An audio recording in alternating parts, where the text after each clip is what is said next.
Bueno, pues agradecemos la intervención del compañero Alan García, es muy interesante el contexto político que nos ha planteado.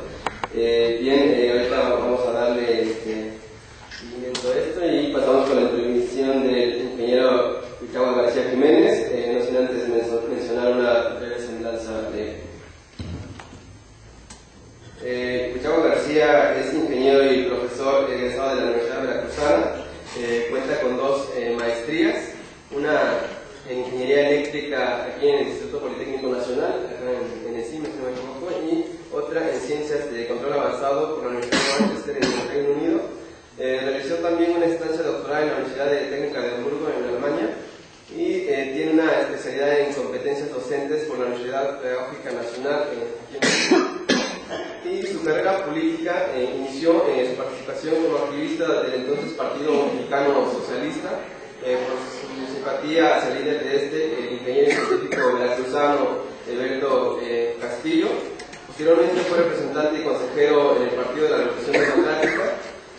A partir de 2013 es miembro fundador y delegado y consejero del Movimiento Regeneración Nacional. En 2015 fue postulado y electo diputado federal por el Distrito Electoral Federal 10 de Veracruz, en Jalapa. En la legislatura se desempeña como secretario de la Comisión de Marina, integrante de los derechos humanos, de fortalecimiento al federalismo, de justicia y de la Bicamaral para el diálogo y la conciliación para el Estado de Chiapas. En este año fue candidato a gobernador de Veracruz.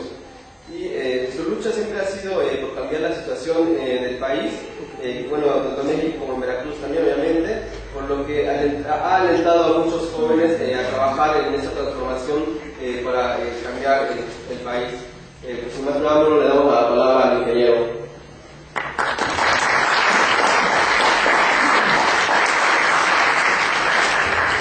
Gracias. Creo que faltó mencionar algo importante. Yo estudié en la ESIM, en efecto, en la Escuela de Posgrado de la ESIM de aquí de Zacatecas, pero participé activamente en el Comité de Lucha de la ESIM. Ahí conocí a compañeros que seguían desde los estudiantes empujando esta lucha.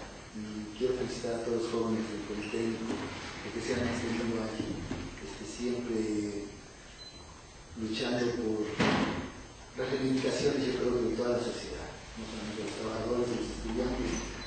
Ha sido un ejemplo para otras universidades y me da gusto estar rodeado de jóvenes como me recordó que entonces que nos hacíamos algo similar, invitamos a una persona para que nos diera alguna conferencia. Creo que el tema va a estar otra vez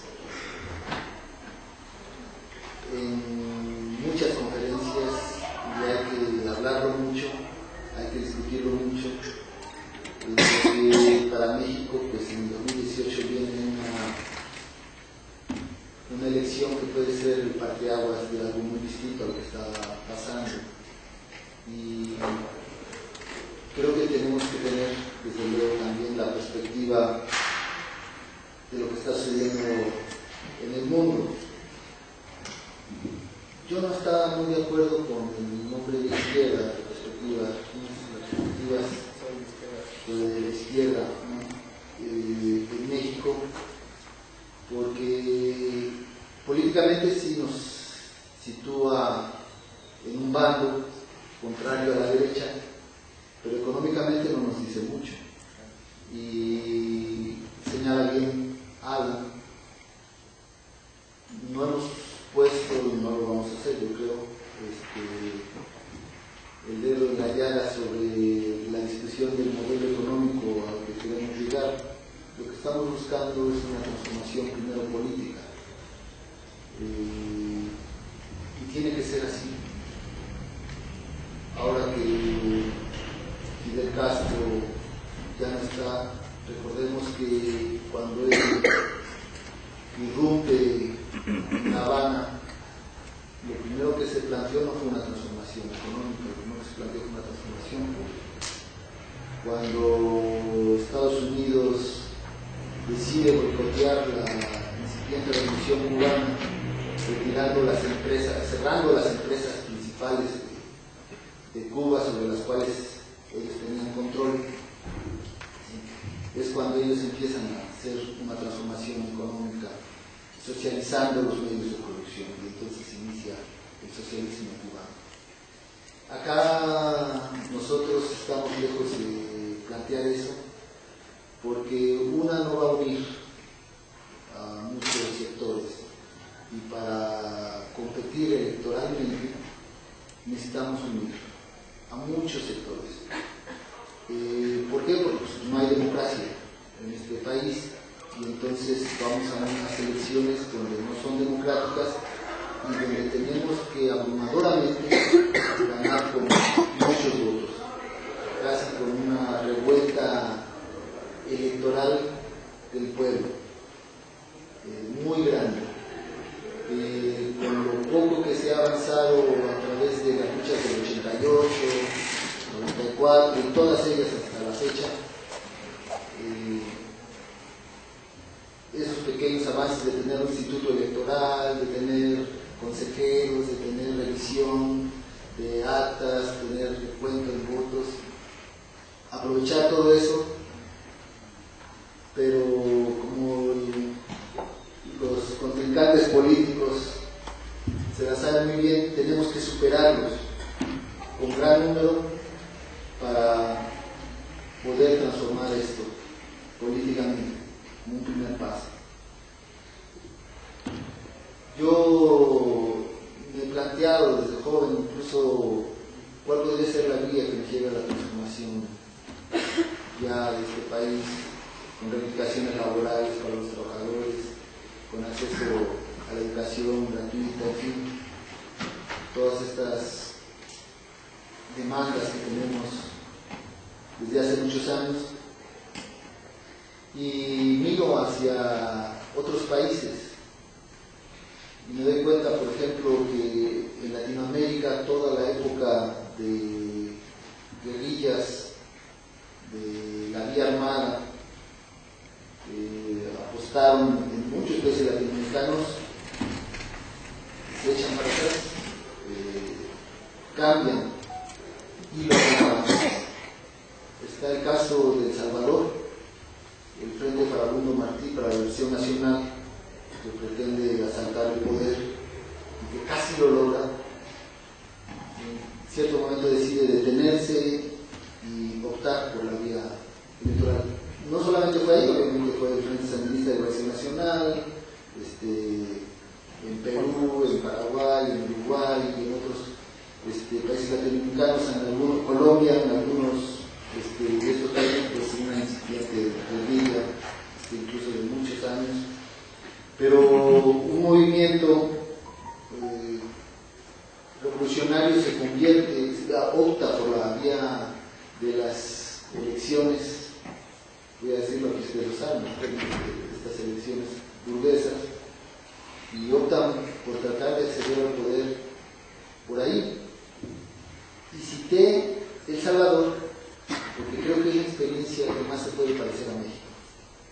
El Frente Farabundo, no porque nosotros tengamos una opción revolucionaria y estamos optando por la vía electoral, no, sino porque ahí, cuando ellos optan por la vía electoral, el FMLN opta por la vía electoral, le hacen un fraude muy grande en su primera elección, enorme, muy parecida, y ahí el símil que va a hacer con México, muy parecida a lo que hace acá el PRI y ahora el PAN. Compra de votos, presión a los trabajadores del Estado, voto final de urnas, todo lo que mal que se hace aquí en una elección, allá se lo tratan de repetir y derrotan al FMLN en su primera presentación. Corrigen, afinan estrategias electorales y en su segunda ganan. Y ganan la segunda y ganan la tercera. Yo creo que esa es la vía que tenemos que seguir. Abandonan desde desde luego el discurso revolucionario, de reivindicaciones revolucionarias, y optan, lo que aquí señaló Alan, por primero presentar una opción política diferente.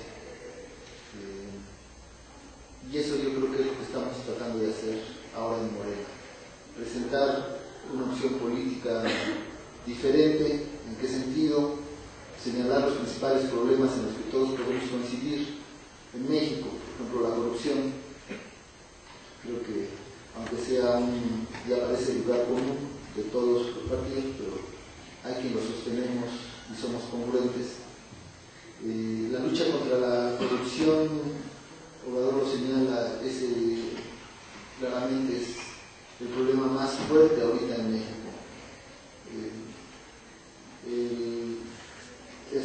Estas opciones que plantean cambiar los modelos económicos de raíz, es decir, o seguimos siendo capitalistas o nos vamos al socialismo, no van a permitirnos acceder al poder. Por lo tanto, lo que podemos señalar es acabar con la corrupción, llegar a un estado de bienestar social, y entonces veremos qué podemos hacer. No hay que olvidar que Chávez en Venezuela intenta ir hacia el socialismo y lo somete a la votación y pierde. La gran mayoría de la población dice no. Eso nos da indicaciones de que tenemos que avanzar todavía en concientizar a la población sobre las cosas que van más allá del simple hecho de señalar la corrupción, de cómo transformar un país. Bueno, una opción puede ser el socialismo, pero primero la gente debe estar consciente de eso. Si la gente no está consciente de eso, no podemos dar ese paso. Y como lo ha sido, ahorita ningún país latinoamericano es socialista, ni siquiera Venezuela, ni siquiera Ecuador, ni siquiera la vanguardia, Bolivia, ¿sí? Algunos medios de producción los han socializado, es cierto, pero la iniciativa privada cunde en esos países sobre los medios de producción, entonces no podemos llamarlos socialistas si tú nada más tienes una fábrica y puedes del Estado, aunque sea la principal. Por eso vamos a empujar a través de Morena esta lucha social con una meta que nos una a todos, que es acabar con la corrupción y un estado de bienestar social, y ahí vamos a dejar. Pero pareciera sencillo, ¿no? Ahora viene la lucha electoral y cómo lograr eso. Y ahí entonces viene una lucha incluso hasta interna también, y muy difícil de organizar a la gente, porque ya hemos vivido muchas experiencias electorales, el 88, el 94, el 2000, 2006, 2012, y no hemos podido llegar a acceder al poder. En una conferencia que di en la Facultad de Historia de la Universidad Veracruzana, me cuestionaban eso, de que había un grupo de anarquistas y me decían: es que nosotros no aspiramos al poder, y ustedes sí, y eso los corrompe. Y yo, bueno, pues es que nosotros no aspiramos al poder porque es de donde se pueden cambiar las cosas. No hay otra. Es simplemente algo muy simple. Si no, te va a pasar como dice Kaleni, te van a aislar, te van a estar desgastando. ¿Por qué? Porque pues el que tiene el poder va a utilizarlo en contra de ti.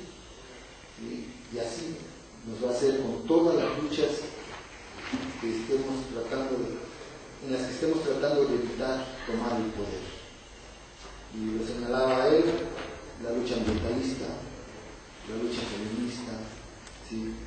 Todas nos van a golpear por separado mientras no nos sepamos unir en busca del poder. ¿Sí? Y se los tenemos que aguantar, aunque sea el poder político. El poder económico después lo vemos, pero el poder político sí se lo tenemos que quitar ya, urge.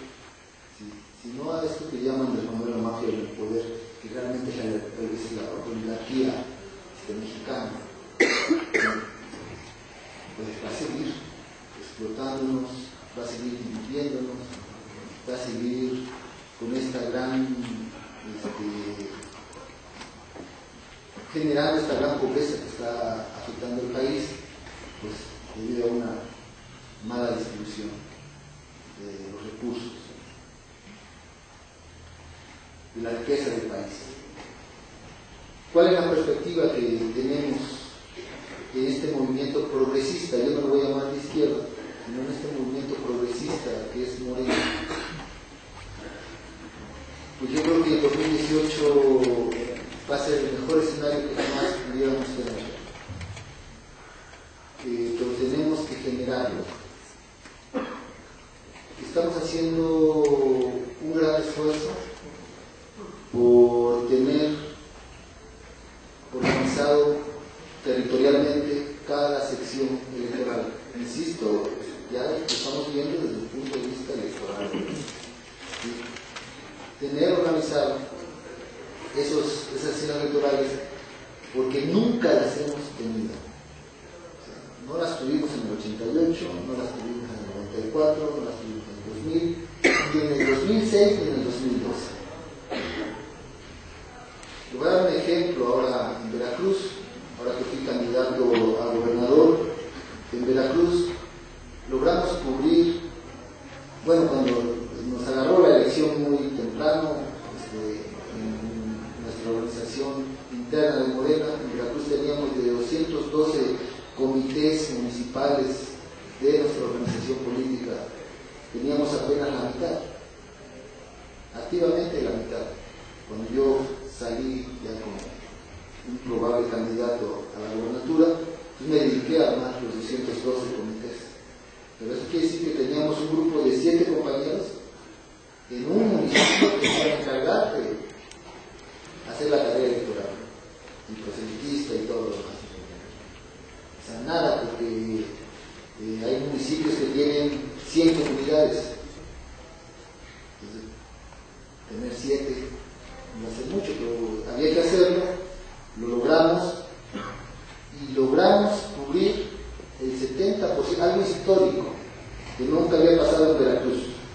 Logramos cubrir el 70% de casillas. O sea, de 10.500 casillas cubrimos 7.500. Dejamos 3.000 sin cubrir.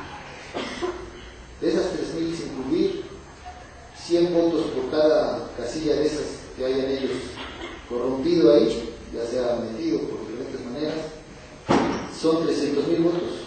¿Cuál es la diferencia entre el ganador, el supuesto ganador que fue Miguel Ángel Núñez Linares y un servidor? 250.000 votos. Entonces, ahí está una de las razones por las cuales no me quiero echar loas, ser autocompaciente y decir, yo era el mejor candidato. Pero sí, el problema es que hay un candidato que mediáticamente va saliendo adelante, ¿sí? Y se pone a la punta.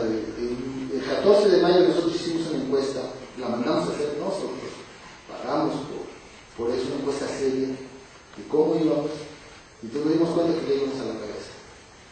Sí, arribita del PAN y del PRD juntos, el 14 de mayo. Obviamente esa encuesta también la mandaron a hacer ellos, ese tipo de encuestas allá, y ellos supieron de inmediato, se fueron sobre de mí, con todo, mediáticamente, me empezaron a pedir el peligro para Veracruz, el apoyo que di a los docentes en un bloqueo a la evaluación, los satanizaron, me pasan ahí, me combinan escenas de Chiapas, me pusieron en televisión, en radio, en fin, se vino la supuesta esta alianza con el PRI. Es curioso, ¿no? Quien hizo la alianza me acusaba a mí de pasa, pero así son. Entonces, es decir, existe una alternativa presentable electoralmente que publicitariamente incluso también puede dar la batalla, pero no supimos defender los votos a los votos. Dimos los votos y no supimos defender los votos. Y ahora es lo que tenemos que hacer, esa experiencia. Va a depender de eso el triunfo en el 2018, de que sepamos hacer eso.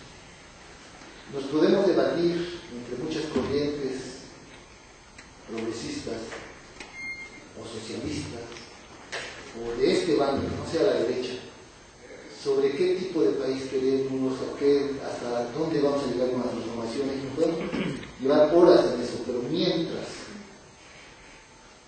no hagamos una organización electoral fuerte para defender los votos, hasta esa discusión también está de más. Una vez definido que no vamos por la vía armada y vamos por la vía electoral, ahora tenemos que tomar eso en nuestras manos y actuar en consecuencia. Unir a la mayor parte de la población en torno a esto que les platiqué al inicio, ¿sí? Un estado de bienestar social,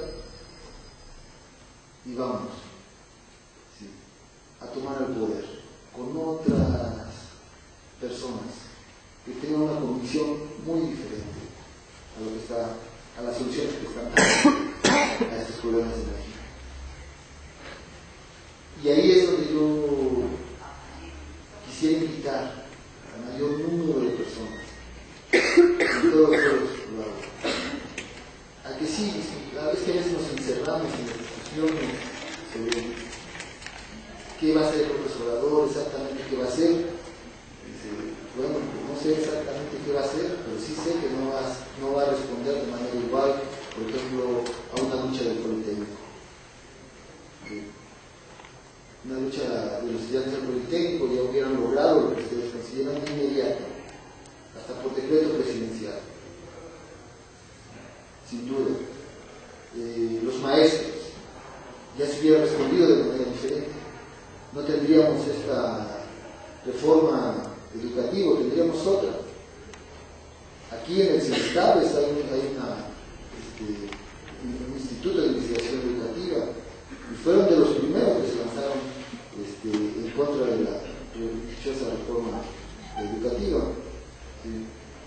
Hicieron desplegado y así en cada movimiento vamos a encontrar, y si hubiera algo innovador hubiéramos tenido una respuesta diferente y hubiéramos avanzado, no hubiéramos tenido otra cosa totalmente diferente. Y también eso nos hubiera permitido que necesitaríamos otras condiciones de concientizar al pueblo. Andrés Manuel ahora se está proponiendo, a partir de este Congreso Nacional del 20 de noviembre, está proponiendo ya no por decreto presidencial anular las reformas estructurales. Está proponiendo someterlas a consulta. Alguien dice, no es un retroceso, es un paso atrás. Yo creo que no, que es un paso más adelante. ¿De qué sirve tener un gobierno progresista si el pueblo no está consciente de por qué estamos en contra de la reforma educativa, de por qué estamos en contra de la reforma energética, de por qué estamos en contra de la reforma laboral? ¿Qué va a suceder? Al rato la derecha va a organizar ese pueblo inconsciente que no conoce las razones en contra de las medidas que toma el gobierno progresista. Y esa es la historia de varios países latinoamericanos, ¿sí?, que después son derrotados con marchas del mismo pueblo. Entonces, llevarlo a consulta nos va a permitir irle a explicar a la gente, ¿sí?, por qué estamos en contra de la reforma energética, por qué estamos en contra de estas reformas estructurales, la reforma laboral. Los estudiantes tendrán que enterarse por qué la reforma laboral les parte de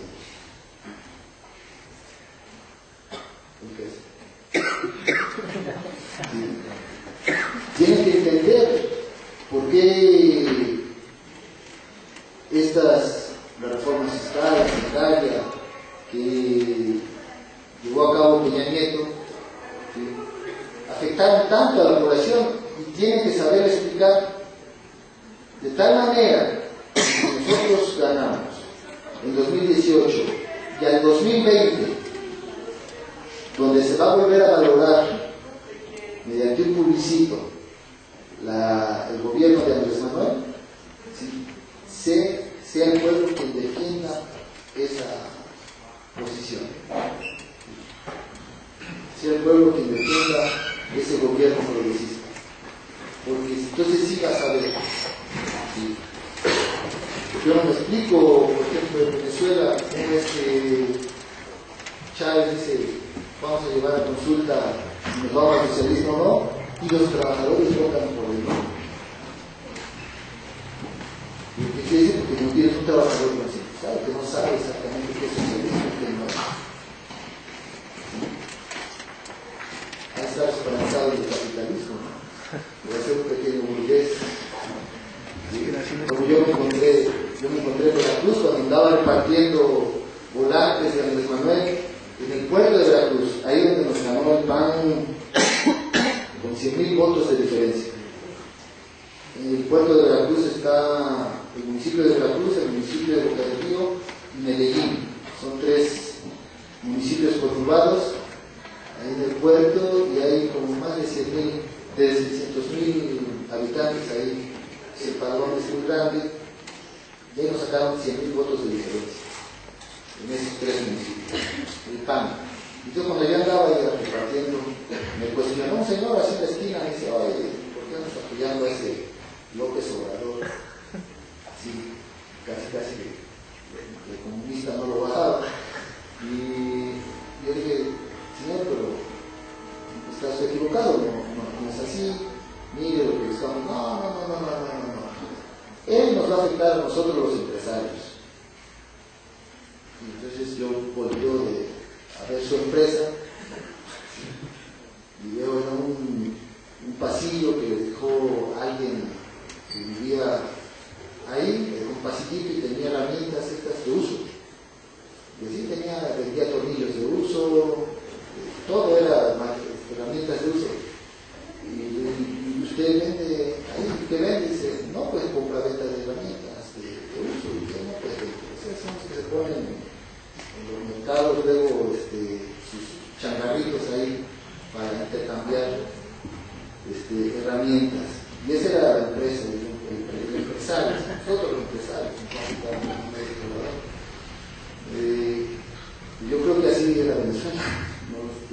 O no entiendo los jóvenes de Venezuela, ¿sí?, que están muy activos en contra del gobierno de Maduro.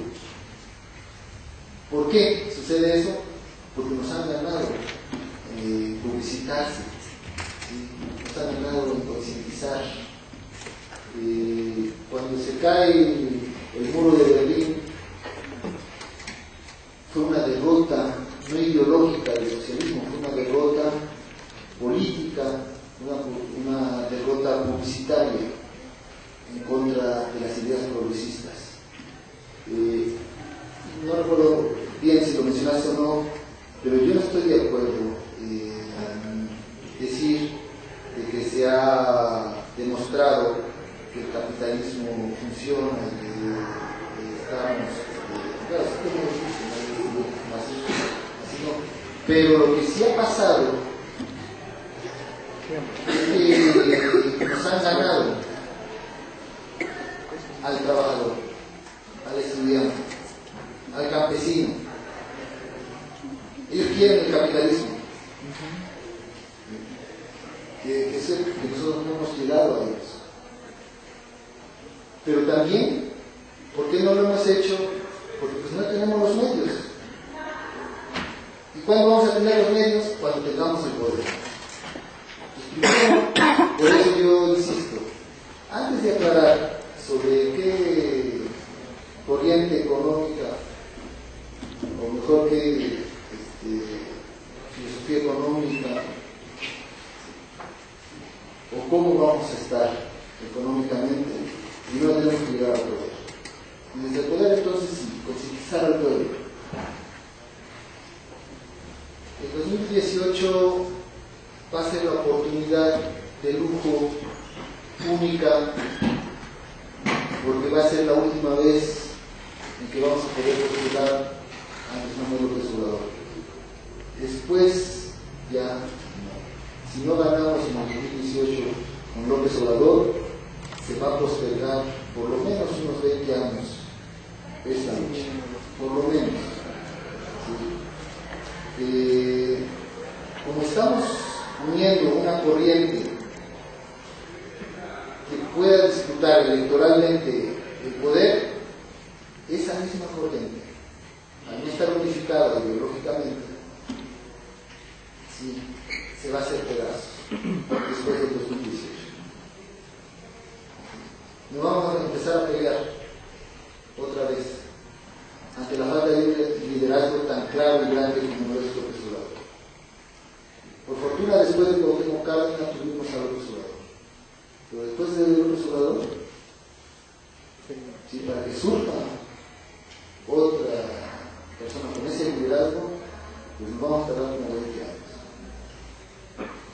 Por eso tenemos que darlo todo ya, con la vía electoral y con esa conciencia de hacerlo. Eso fue lo que hizo el eje Milenio en El Salvador. ¿Sí? Es decir, vamos por la vía electoral y ahora hay que jugar con estas reglas y ahora hay que aplicarse a fondo. Y pudieron derrotar. ¿Sí? La última vez, en segunda vuelta, con el 50% contra el 49%. 50% contra el 49% arena el partido de la derecha en El Salvador. ¿Sí? En segunda vuelta lo voy a hacer a pesar del fraude que implementaron. Y entonces esa es pues lo que yo veo como perspectivas de la izquierda. No sé si abarqué mucho, lo hice muy disperso, pero bueno, breve.